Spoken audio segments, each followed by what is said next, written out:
You know how people say an omega is the lowest creature in the hierarchy, useful for nothing but cleaning floors and taking abuse.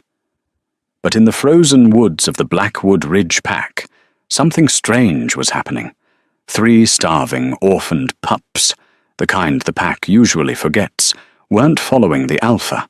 They weren't following the beta.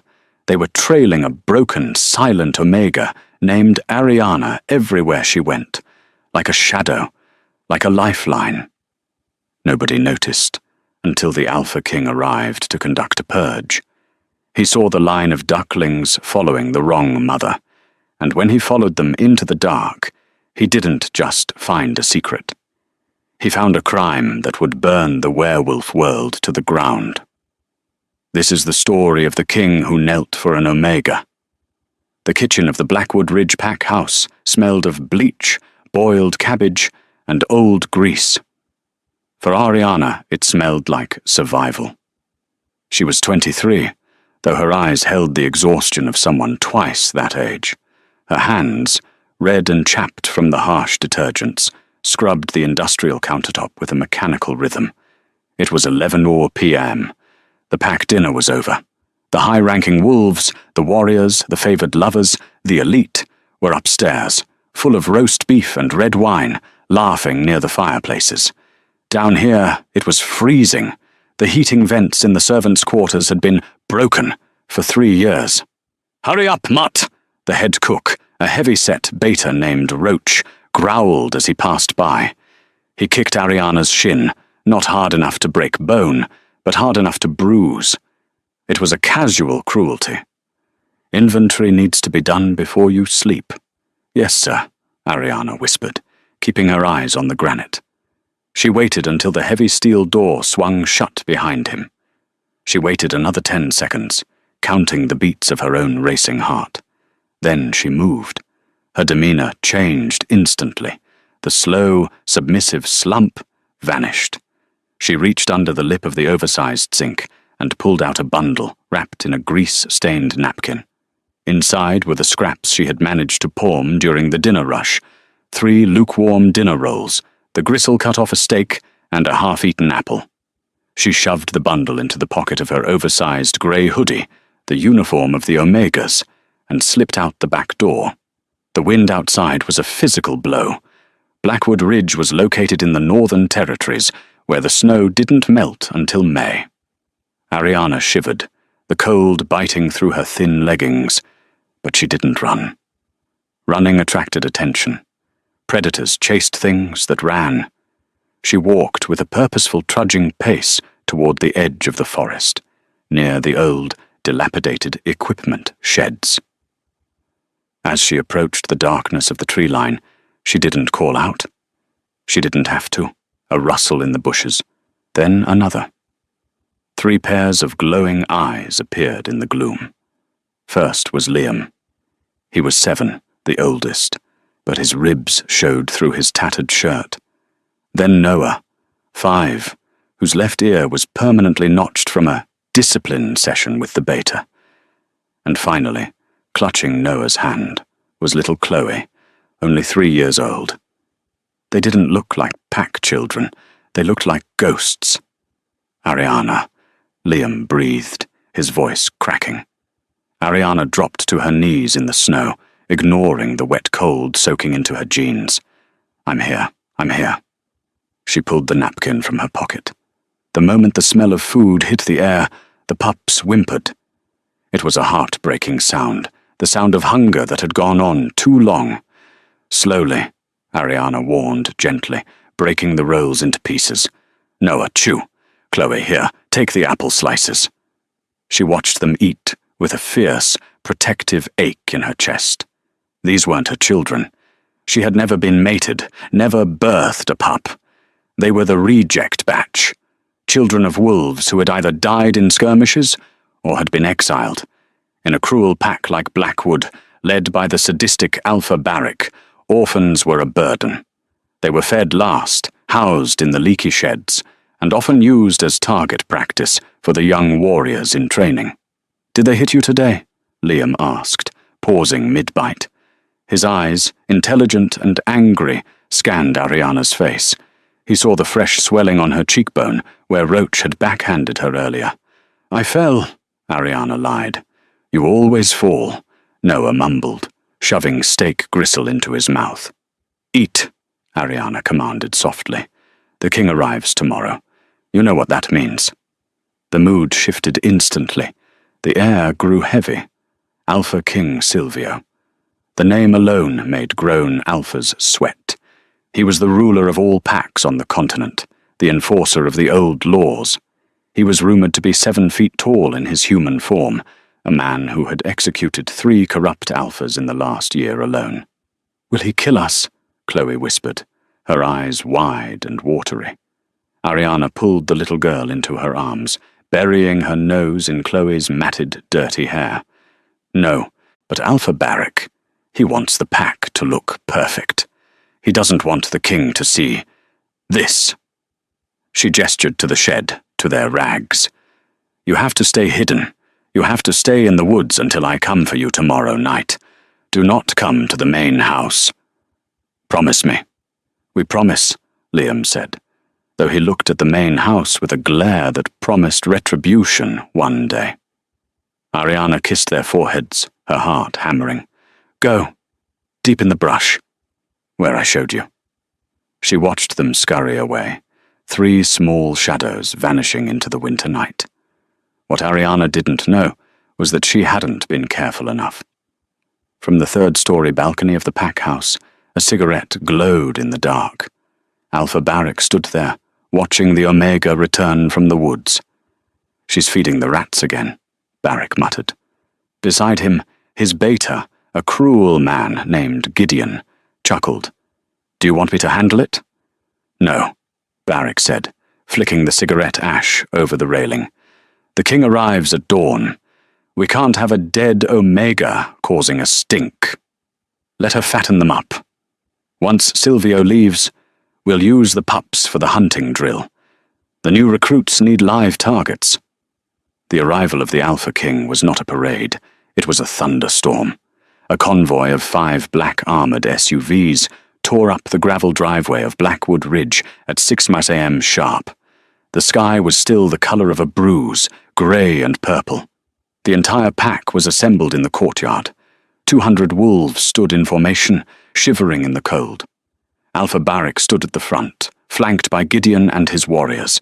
They wore their best leather jackets, their boots polished. They looked strong. They looked disciplined. Ariana stood in the back row, hidden behind the bulk of the kitchen staff.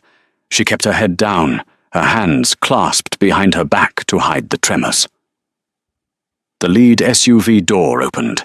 First came the enforcers, huge masked warriors who moved with military precision. They fanned out, securing the perimeter. Then he stepped out. Alpha King Silvio. He was imposing, radiating a power that made the air feel thin. He didn't wear a suit. He wore dark, tactical cargo pants and a thick black sweater that clung to broad, powerful shoulders. His face was sharp, defined by a jawline that looked carved from granite, and eyes the color of storm clouds. He didn't look like a politician. He looked like a weapon. Barrack stepped forward, bowing his neck, a display of submission that looked painful for him. "King Silvio, welcome to Blackwood Ridge. We are honored." Silvio didn't bow back. He didn't even smile. He walked right past Barrack, his boots crunching on the frozen gravel. He walked down the line of warriors, inspecting them. "Your numbers are down, Barrack," Silvio said, his voice a deep baritone that carried without shouting. "Your financial reports say you're thriving, yet your perimeter fences are rusting." "It's been a harsh winter, my king," Barrack said, sweating despite the cold. "Funds have been diverted to heating and food." Silvio stopped. He turned slowly to face Barrack. "Is that so?" Silvio sniffed the air. To a werewolf, scent is truth. Words lie. Pheromones don't. Silvio smelled fear. That was normal. He smelled aggression. That was typical for a border pack. But beneath that, he smelled something else. Rot. The scent of sickness, of untreated infection, of misery so deep it soured the air. "Tor," Silvio commanded. "Now." The inspection lasted hours. Barrick led the king through the renovated training halls, the polished meeting rooms, and the guest quarters. It was a curated performance. But Silvio wasn't looking at the walls. He was looking at the people. He noticed how the Omegas flinched when Barrick raised his hand to point at something. He noticed how the women of the pack wouldn't meet his eyes. By early afternoon, they were walking across the courtyard toward the dining hall. Silvio was growing bored and increasingly suspicious. That was when he saw it. Ariana was crossing the courtyard, carrying a heavy crate of vegetables from the delivery truck to the kitchen. She was struggling under the weight, her small frame bowing, and behind her were 3 distinct disturbances in the snow. Silvio had vision sharper than an eagle's. He saw the bushes at the edge of the courtyard rustle. He saw a small, dirty face peek out. Liam. Then another. Chloe. They were shadowing her. As Ariana moved 5 steps to the left, the bushes rustled 5 steps to the left. When she stopped to adjust her grip, the movement in the bushes froze. It was a formation, a tactical escort, or a duckling imprint. "Who is that?" Silvio asked, stopping dead in his tracks. Barrick blinked, following the king's gaze. "That? That is just Ariana, a kitchen Omega. She's feeble-minded, my king, useless." "And the children in the bushes?" Silvio asked calmly. Barrick froze. The blood drained from his face. "Children? I don't see any children. Our pups are in the schoolhouse." Silvio turned his head slowly, his predator eyes locking onto Barrick. "Do not lie to me, Barrick. I hear 3 heartbeats in that brush. They are syncing their breathing to hers." Silvio took a step toward Ariana. Barrick panicked. "My king, please, let's not waste time on the help. The banquet is prepared." Silence. The word was a whip crack. Silvio walked across the courtyard. The snow crunched under his boots. The entire courtyard went silent. Every eye was on the king, walking toward the lowest wolf in the pack. Ariana didn't see him coming until his shadow fell over her. She gasped, nearly dropping the crate. She caught it, her knuckles white, and immediately dropped her gaze to his boots. "Alpha King," she whispered, her voice trembling. "Put the crate down," Silvio said. His voice wasn't angry, but it commanded total obedience. Ariana set the crate down on the frozen ground. She kept her eyes on her own battered sneakers. "Look at me." She hesitated. To look an Alpha King in the eye was a challenge. It could get her killed. "Ariana," he said, his voice dropping an octave, softer now. "Look at me." She slowly lifted her head. Silvio felt a jolt in his chest that he hadn't felt in a decade. Her eyes were a stunning, vivid violet, a rare color. But they were surrounded by dark circles, and her left cheekbone was an ugly shade of purple and yellow. She was beautiful, in a tragic, shattered way. But Silvio wasn't focused on her beauty. He was focused on the fact that she smelled like milk and dried blood. "Why are they following you?" Silvio asked quietly, tilting his head toward the bushes 20 yards away. Ariana's heart stopped. She knew if she revealed them, Barrick would kill them the moment the king left. I don't know what you mean, my king," she stammered. "I am alone." Silvio narrowed his eyes. He took a step closer, invading her personal space. He leaned down, his nose brushing the curve of her neck. He inhaled deeply. He smelled the 3 distinct scents of the pups on her clothes. He smelled their fear, and he smelled her fierce, overwhelming, protective instinct. It was so strong it almost choked him. He pulled back, looking into her terrified violet eyes. "You are lying to protect them," Silvio stated. "Why?" Before Ariana could answer, Barrick and Gideon came rushing over. "My king!" Barrick barked, his voice loud and fake. Forgive this interruption. This Omega is known for hallucinating. She thinks she has friends in the woods. It's pathetic, really. Ariana, get back to the kitchen before I have you skinned." At the sound of Barrick's threat, something incredible happened. A low, tiny growl erupted from the bushes. It was pathetic, weak, like a kitten trying to roar. But it was distinct. Liam burst out of the bushes. He was 7 years old, starving, shaking with cold, holding a sharp stick.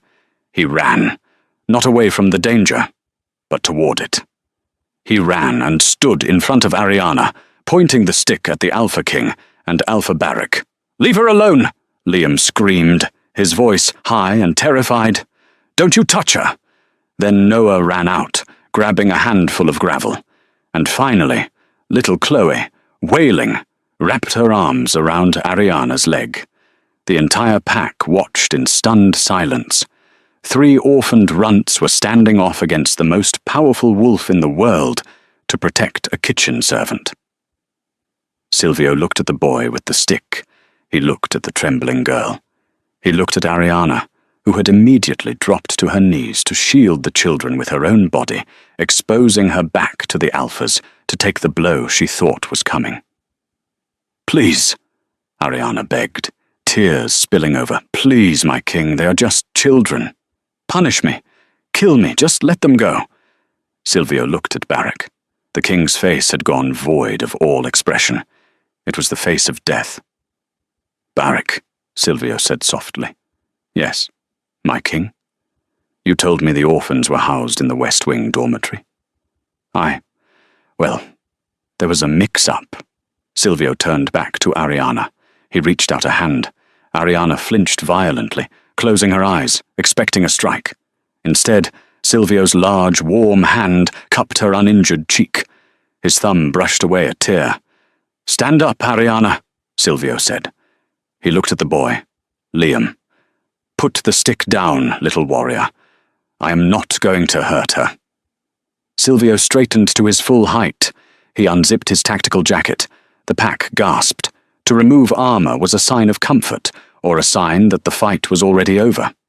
He took the jacket off and draped it over Ariana's shoulders. It was huge on her, swallowing her frame, instantly enveloping her in his scent, cedar, rain, and power. "This inspection is over," Silvio announced, his voice booming across the courtyard.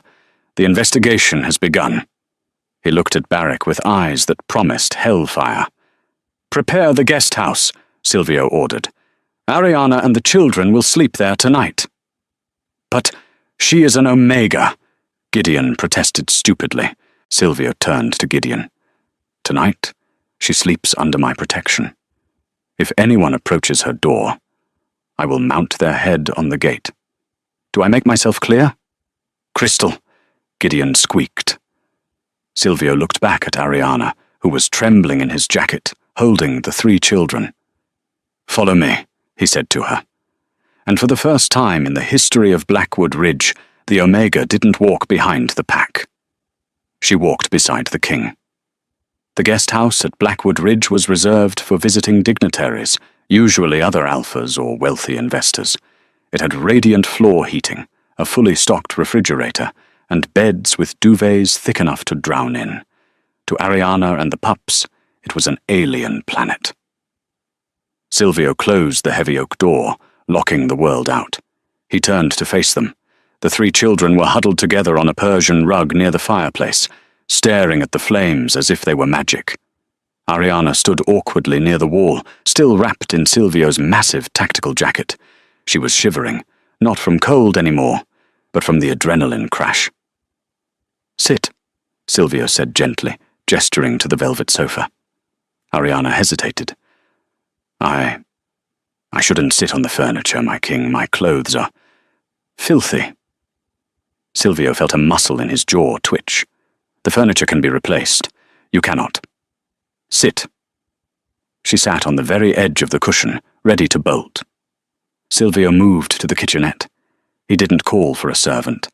He opened the fridge himself, pulling out roast chicken, cheese, milk, and bread. He plated the food with efficient, military movements. He placed the platter on the coffee table in front of the children. "Eat," he said. He didn't have to say it twice.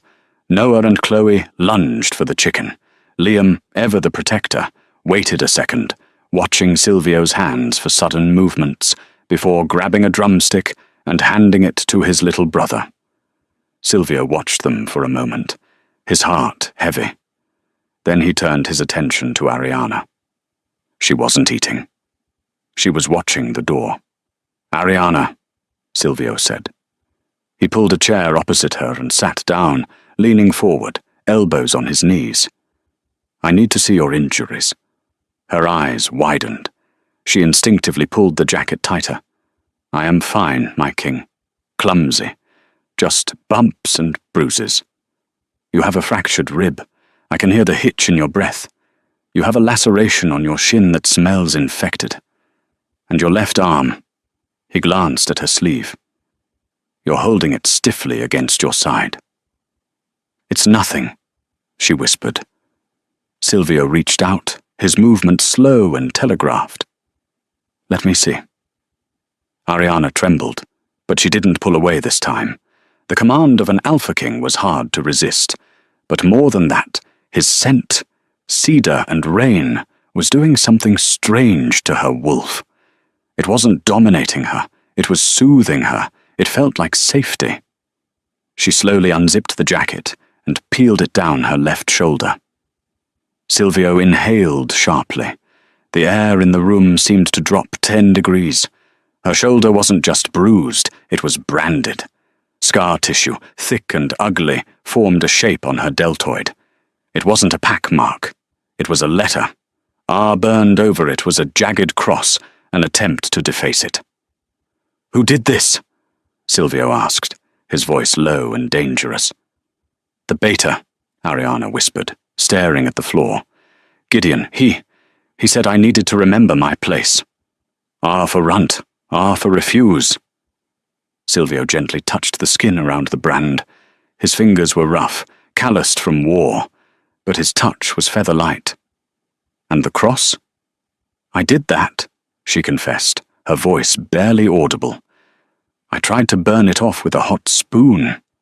I didn't want to be his refuse." Silvio looked at her, really looked at her. Beneath the dirt, the malnutrition, and the trauma, there was a fire in her. An Omega who tried to burn off her own slave brand was not a weak wolf. "And the children?" Silvio asked, his eyes moving to the trio devouring the cheese. "Where are their parents?" The room went silent. Even the chewing stopped. Liam looked up, his face smeared with grease. "Gone," the boy said flatly. "Alpha Barrack said they were traitors. He said they ran away and left us because they didn't want us." Ariana made a small, wounded noise. "Liam, we talked about this." "He's lying," Silvio said. He looked at Liam. "Your parents didn't leave you. Wolves do not abandon their pups. Not ever." "Barrack says they did," Liam insisted, though his lip quivered. "He says we are the spawn of cowards. That's why we live in the shed. That's why we have to work off their debt." "Debt?" Silvio repeated. "The cost of our existence," Liam recited, repeating a phrase he had clearly heard 1,000 times. Silvio stood up. He walked to the window and looked out at the darkening packlands. The snow was falling harder now. "Ariana," Silvio said, keeping his back to her. "How long have you been caring for them?" "Since the day they were put in the shed," she answered. 3 years for Liam, 2 for Noah. Chloe, I've had her since she was a baby." "And how do you feed them?" I steal," she admitted. "I take scraps. I forage in the woods in the summer. Berries, roots." "And you starve yourself," Silvio concluded. He turned around. "You are severely underweight, Ariana. You have been giving them your rations." She shrugged, a small, sad motion. "They are growing."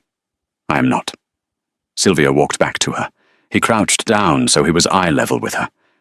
"You are not an Omega, Ariana." She blinked. "My king?" I am. I cannot shift. I have no strength. I am the lowest rank. No. Silvio shook his head. An Omega is a rank of submission. Yes. But you? You stood between a predator and his prey. You took blows to protect children who aren't yours.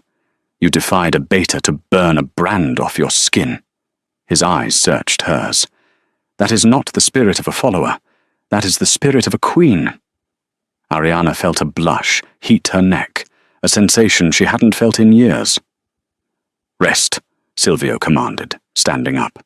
There is a medical kit in the bathroom. Treat your wounds. Sleep in the bed. Tonight, the monsters stay outside. Where are you going? Ariana asked, panic flaring in her chest. Silvio grabbed his tactical vest from the chair. He checked the magazine of the silver-plated handgun holstered at his hip, a weapon for human threats, just in case. I am going to find out why Barrick has so many orphans, Silvio growled. And I am going to read the pack ledgers. If the door knocks, do not answer it unless you hear my voice. If they try to break in, scream. I will hear you. He walked out into the snow, leaving Ariana with the first feeling of hope she had known in a decade. The administrative wing of the pack house was dark, save for the emergency lights. It was 2 a.m. Silvio didn't knock. He didn't use a key. He simply kicked the door to the records room hard enough to shatter the locking mechanism. The wood splintered with a loud crack, echoing through the hallway. He stepped inside, flipping the light switch. Behind him, his second-in-command, a massive wolf named Kale, who had arrived with the rest of the King's Guard an hour ago, stepped in and closed the broken door. Watch the hall, Silvio ordered. You think they'll try something? Kyle asked, crossing his arms. Kyle was a man of few words, scarred and loyal to a fault. Barrick is cornered, Silvio muttered, moving to the rows of filing cabinets. A cornered rat bites. Silvio began pulling files. He ignored the financial records for now. He was looking for the census. Every pack was required by old law to maintain a detailed genealogy of every member, births, deaths, matings, and exiles. He found the drawer marked 2020-2025. He flipped through the folders. Smith, Miller, Thorne. Here, Silvio murmured. He pulled a file. Liam Vance. Parents. Marcus and Helena Vance. He scanned the document. Status, deceased. Cause of death, border skirmish with rogues. Date, November 14th, 2023. Silvio frowned. He pulled another file. Noah's parents. Status, deceased. Cause of death, border skirmish with rogues. Date, November 14th, 2023. He pulled a third. Chloe's parents. Status, deceased. Cause of death, border skirmish with rogues. Date, November 14th, 2023. Kyle, Silvio said sharply. Yeah? Look at this. Silvio tossed the files onto the desk. 3 different couples, 3 distinct bloodlines, all died on the same day. All border skirmish. Kyle picked up the papers. That's a massacre, boss. If 6 warriors died in a single day, there would have been a report sent to the council. We never received one. Exactly, Silvio said, his eyes cold. You don't lose 6 wolves in a border fight without calling for reinforcements, unless there was no fight. Silvio went back to the cabinet. He started pulling older files. He went back 5 years, 10 years. He found a pattern. Every year, on specific dates, wolves died in pairs. Always powerful wolves. Always wolves with land claims or influential positions within the pack. He's culling them, Silvio realized, a sick feeling settling in his gut. Barrick isn't just neglecting the pack, he's pruning it. He kills the strong wolves who might challenge him, blames it on rogues, and then... What? What does he do with the children? He breaks them, Kyle said, his voice grim. He puts them in the sheds, makes them Omegas. If you raise a child telling them their parents were traitors or cowards, they grow up with no pride. They don't challenge you. It's a dynasty built on orphans, Silvio whispered. He kept digging. He needed to find Ariana. He searched the T-section. Nothing. He searched the Omegas section. Nothing. She's not here. Silvio slammed a drawer shut. She's 23. She should be in the adult registry. Maybe she's a transfer, Kyle suggested. Bought from another pack. No, Silvio shook his head. She has the Blackwood accent. She knows the layout. She belongs here. Silvio looked around the room. His eyes landed on a dusty, locked cabinet in the corner. It was an old steel safe, the kind used for sensitive documents. Open that, Silvio pointed. Kyle didn't bother with lockpicks. He gripped the handle, his claws extending, shifting partially into his wolf form to leverage his supernatural strength. With a grunt and a screech of tearing metal, he ripped the door off its hinges. Inside was a single, thick, leather-bound book. The cover was stamped with the crest of Blackwood Ridge, a pine tree and a moon, but this crest was different. It had a gold rim. The Alpha lineage. Silvio opened the book. It contained the history of the Alpha bloodline of Blackwood. He turned to the last entry before Barrick took over. Alpha, Richter Valerius. Mate, Serafina. Offspring, 1 daughter. Silvio's finger traced the name written in elegant cursive. Teresa Ariana Valerius. Born August 12th, 2002. Status, matured. Notes, heir apparent. Silvio stopped breathing. She's not an Omega, Silvio said, his voice shaking with suppressed rage. She's the rightful Alpha. He read the next entry, written in Barrick's jagged handwriting. Date, October 4th, 2018. Alpha Richter and Mate Serafina. Deceased, house fire. Teresa Valerius, survived, sustained traumatic brain injury, resulting in loss of wolf spirit. Rank adjusted to Omega due to incompetence. He killed her parents. Silvio looked up at Kyle, his eyes glowing a brilliant, lethal gold. He murdered the Alpha and his mate in a fire, and he took their daughter, the heir, and convinced the pack she was brain-damaged. He broke her. He turned a queen into a servant to keep her from claiming her birthright. Kyle growled, a deep rumble in his chest. That's treason, punishable by death. Death is too good for him. Silvio slammed the book shut. He has been beating the rightful Alpha of this pack for 8 years. He made her scrub floors in the house she was born to rule. Suddenly, the air outside the pack house shifted. Silvio's head snapped up. Through the window he saw movement, torches, flashlights, a lot of them. They were moving toward the guest house. He knows, Silvio said. He knows we're looking. He's making a move. On us? Kyle asked. No. Silvio pulled his handgun, checking the safety. He's not stupid enough to attack the king directly. He's going to remove the evidence. Ariana, Kyle realized. If she dies, Silvio said, moving toward the door, his voice turning into a snarl, then Barrick's claim is secure. He's going to try to finish what he started 8 years ago. Silvio burst out of the office, Kyle on his heels. Sound the alarm, Silvio roared to his enforcer. Wake the Royal Guard. I want this entire pack on its knees in 5 minutes. But Silvio didn't wait for the guard. He sprinted down the hallway, jumping the stairs 3 at a time. He burst out the front door into the snow. The guest house was 300 yards away. Surrounding it were 10 wolves in tactical gear. They weren't enforcers. They were Barrick's personal hit squad. One of them was dousing the wooden porch of the guest house with gasoline. No! Silvio roared. The sound was so loud, so full of Alpha power, that it physically shook the snow from the trees. The man with the gas can froze, looking up. But the lighter was already falling from his hand. Whoosh! Flames erupted up the side of the wooden cottage. Inside that house were 3 children, and the woman who was etched into Silvio's soul. Silvio didn't slow down. He shifted. Mid-stride, his bones cracked and reshaped, clothes shredded. Where a man had been, a massive midnight black wolf, larger than a grizzly bear, exploded forward. He hit the snow, tearing up the earth, closing the distance in seconds. He wasn't running to fight. He was running to the fire. The heat inside the guest house was a physical weight, pressing down on Ariana's lungs.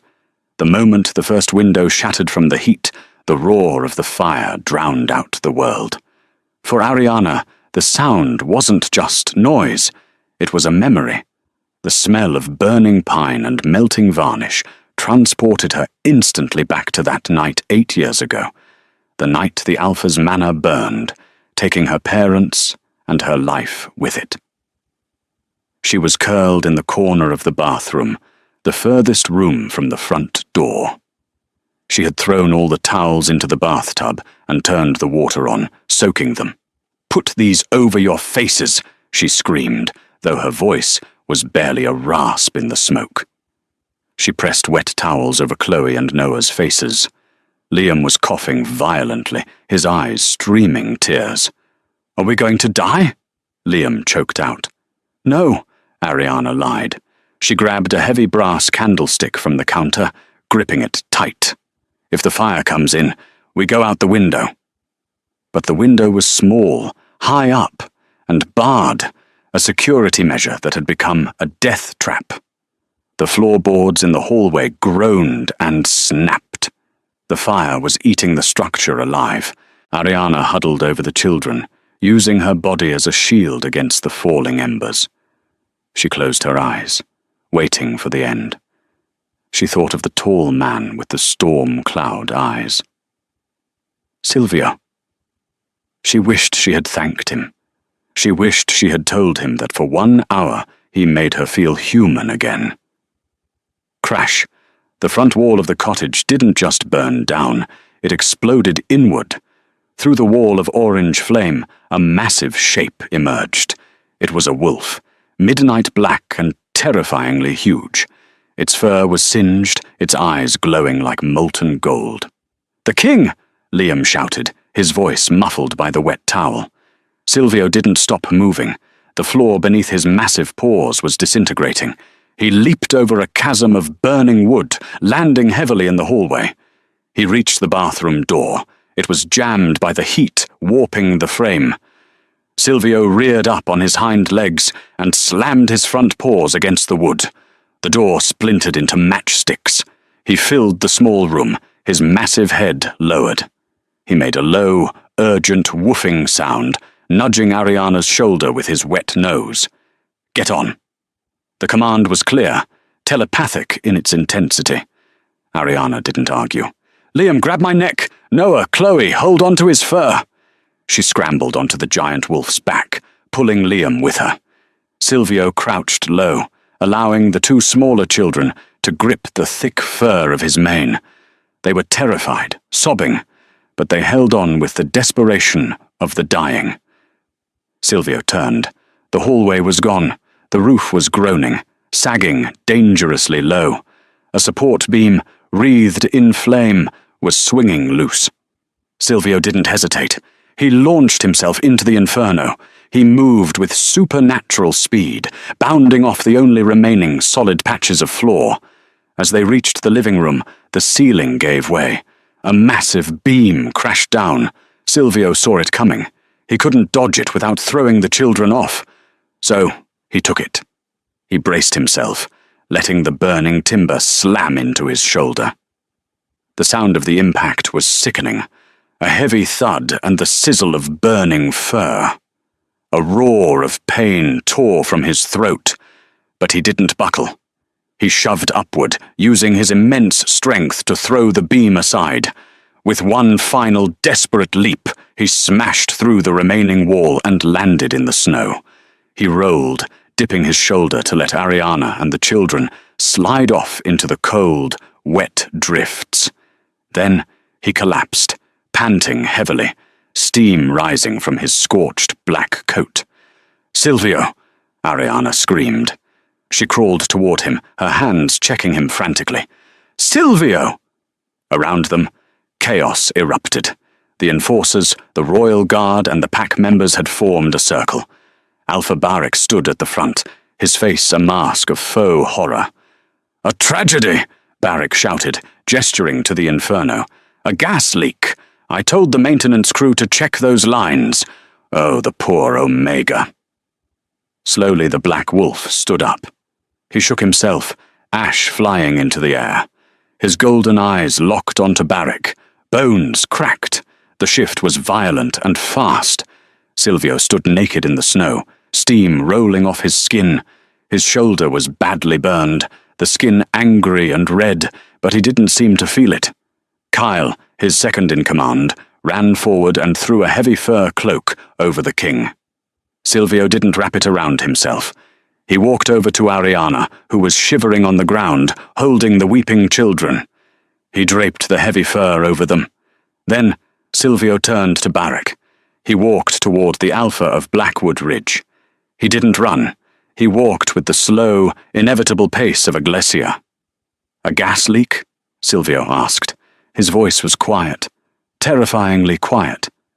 "Yes, my king," Barrick stammered, stepping back. "Old pipes. A terrible accident. Thank the moon you saved them.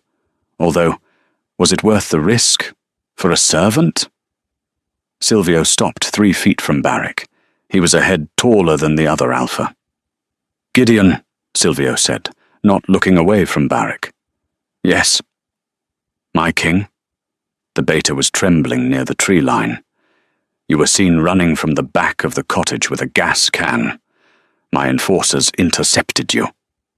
2 royal guards dragged Gideon out from the shadows. He was battered, bleeding, and handcuffed. Barrick's face went pale. He went rogue! I didn't order this!" "Silence!" Silvio roared. The sound echoed off the mountains. Silvio turned to the assembled pack, nearly 300 wolves watching with wide eyes. "You have been lied to," Silvio bellowed. "For 8 years you have been lied to." He pointed a finger at Ariana, who was being helped to her feet by Kale. "You call her Omega. You call her runt. You let her starve. You let her scrub your floors while you ate the food her parents paid for." Silvio walked back to Kyle and grabbed the leather-bound book, the Alpha Lineage, that Kyle had rescued from the office. Silvio held it up. "This is the history of your pack," Silvio shouted. "Who remembers Alpha Richter?" A murmur went through the crowd. The older wolves nodded. Richter had been loved. "Who remembers his daughter? The child who was said to be brain-damaged in the fire?" Silvio walked over to Ariana. He grabbed her hand, her red, chapped, work-worn hand, and raised it high in the air. "Look at her," Silvio commanded. "Look past the dirt. Look past the bruises." An old woman in the front row, the pack's healer, squinted. She took a step forward. She gasped. "She has Seraphina's eyes," the old woman whispered. "Violet eyes." "This is not Ariana the Omega," Silvio announced, his voice ringing with authority. "This is Teresa Valerius, the rightful alpha of Blackwood Ridge. And Barrick?" Silvio turned to the man who was now shaking uncontrollably. "Barrick is a usurper, a child killer, and a traitor." The silence that followed was heavy enough to crush bone. Then Barrick laughed. It was a desperate, manic sound. "You think they care?" Barrick sneered, pulling a jagged hunting knife from his belt. "Look at her. She's broken. She can't shift. She has no wolf. A pack cannot be led by a cripple." Barrick raised his voice to his warriors. "I am your alpha. I fed you. I gave you strength.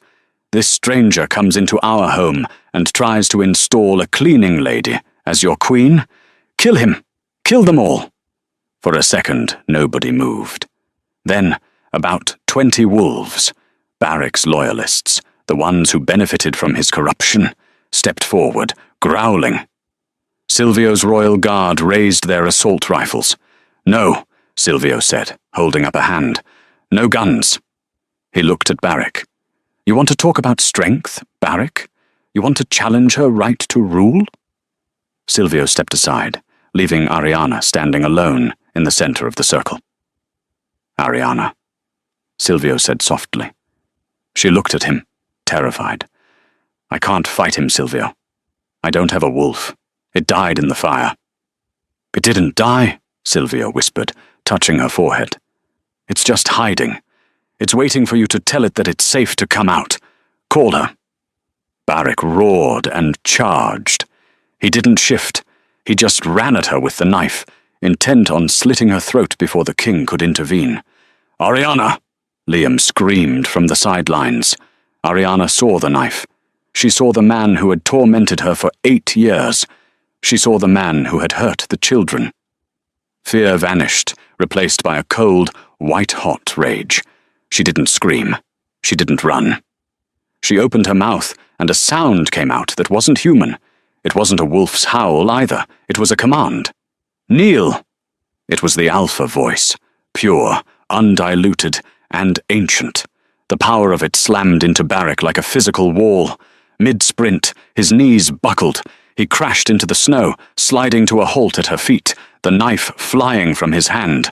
The entire pack gasped. The loyalists who had stepped forward whined and dropped to their bellies, forced down by the sheer pressure of the command. Ariana stood there, shocked. She looked at her hands. She felt it, a uncoiling in her chest, a heat, a presence. Her wolf wasn't dead. She had been guarding the door to Ariana's sanity. And now, the door was open. Barak struggled against the invisible weight pressing him into the snow. His nose was bleeding, a side effect of resisting a direct alpha command from a superior bloodline. "Witchcraft!" Barak spat, trying to push himself up. "She's a witch!"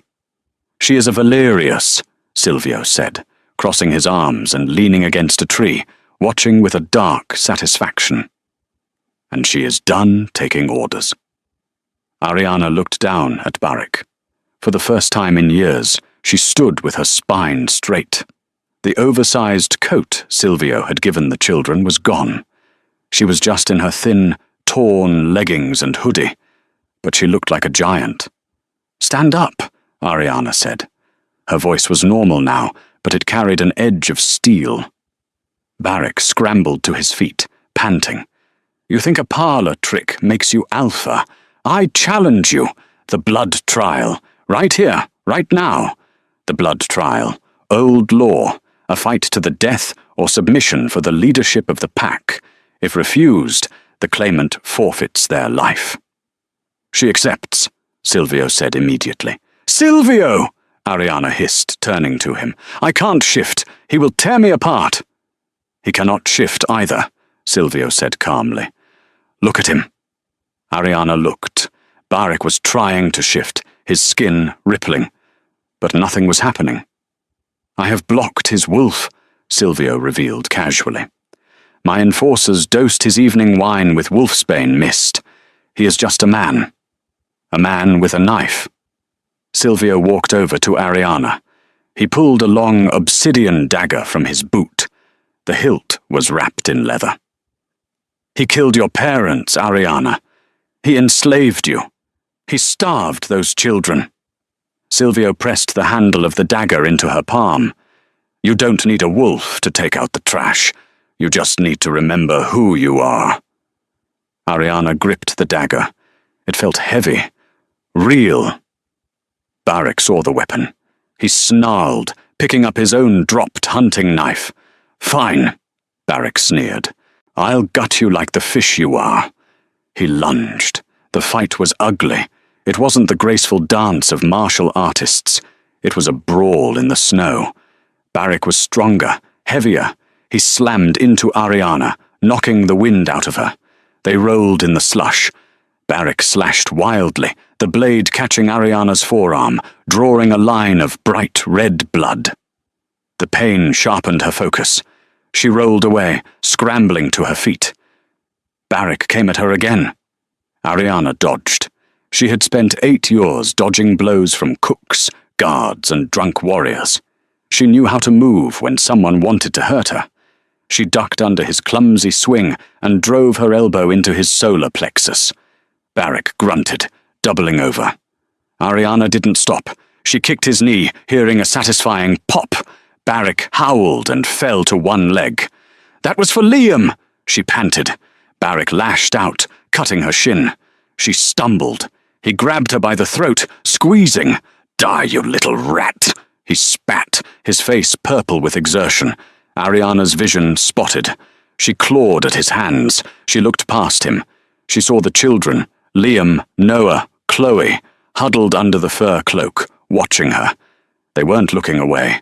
They were watching her with total faith. She couldn't die.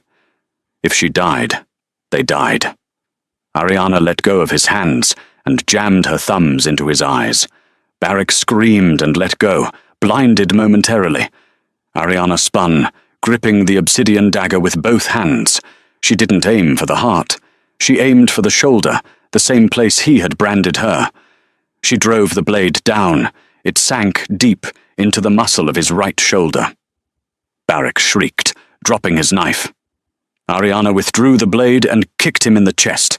He fell onto his back, gasping, clutching his bleeding shoulder. Ariana stood over him, the bloody dagger in her hand, her chest heaving. "Yield," she commanded. "Never!" Barrick spat blood at her. "I am the Alpha." "No," Ariana said. She looked up at the circle of wolves.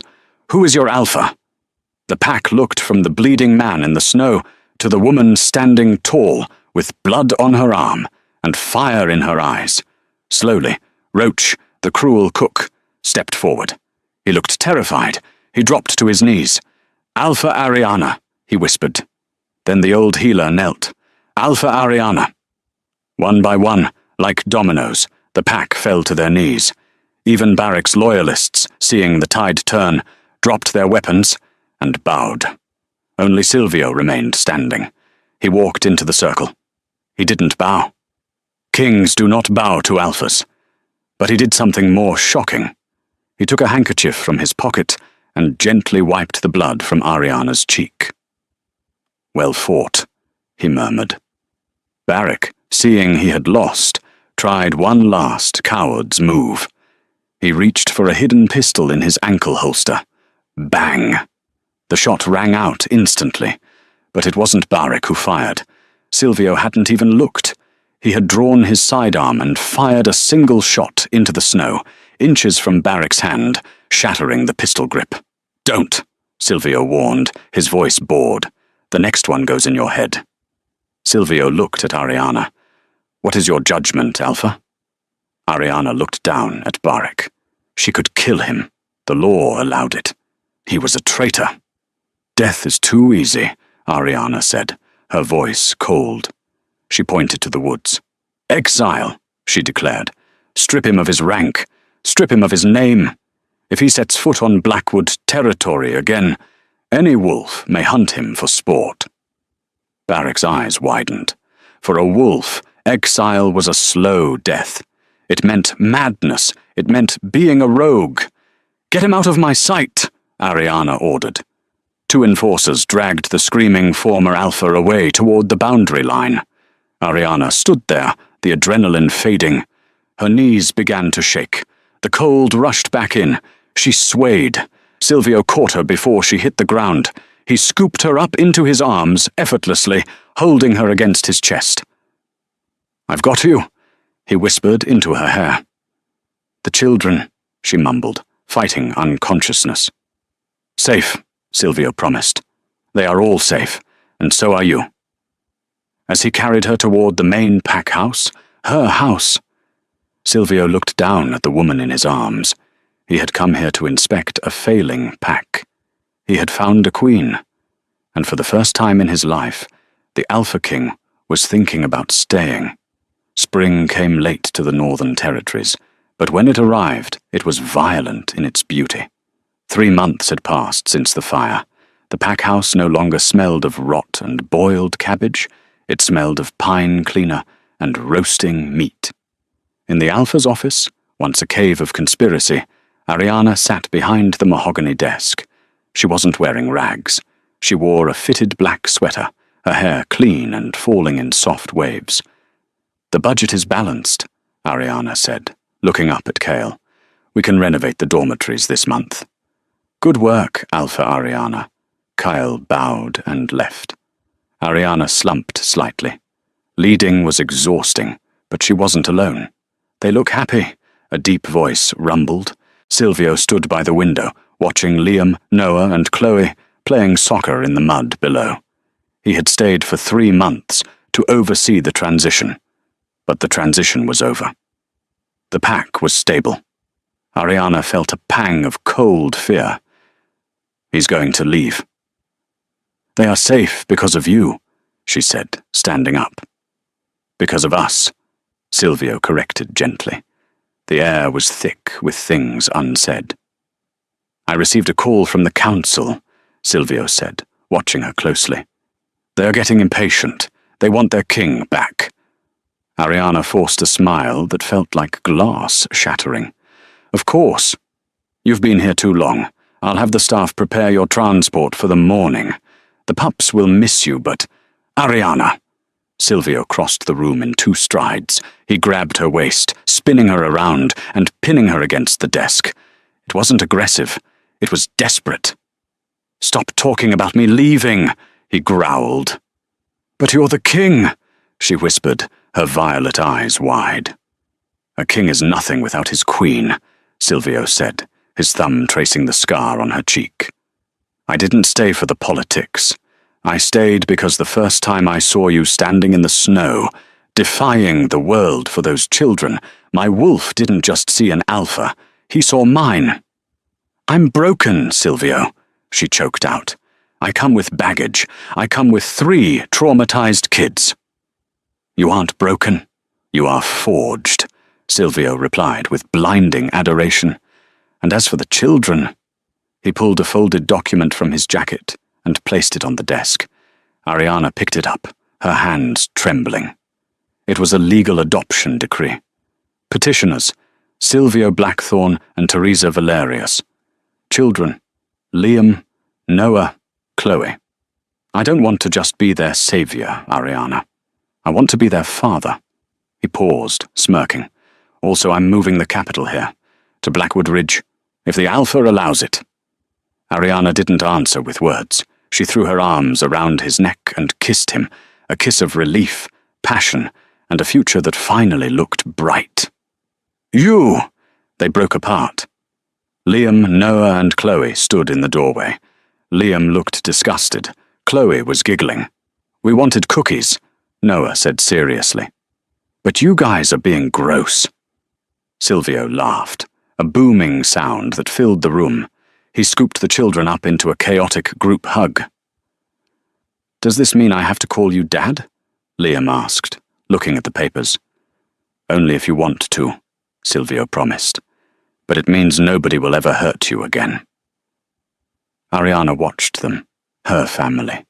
She touched the branded R on her shoulder. It didn't stand for runt anymore. It stood for reborn. The long winter was over. The reign of the Alpha Queen had begun. And so, the Omega who scrubbed floors became the queen who ruled the North. Silvio and Ariana didn't just rebuild a pack. They built a family from the ashes of their trauma. It's a reminder that sometimes true strength isn't about how loud you can roar, but about how much you are willing to endure to protect the ones you love. Barrick roamed the wilderness as a rogue until his end, a ghost forgotten by history. But the legend of the orphaned pups and the king who knelt is told to every young wolf in the kingdom to this day. What do you think? Did Barrick deserve a harsher punishment? Or is exile the ultimate torture for an alpha? Let me know in the comments below. If this story touched your heart, please smash that like button. It really helps the channel grow. And if you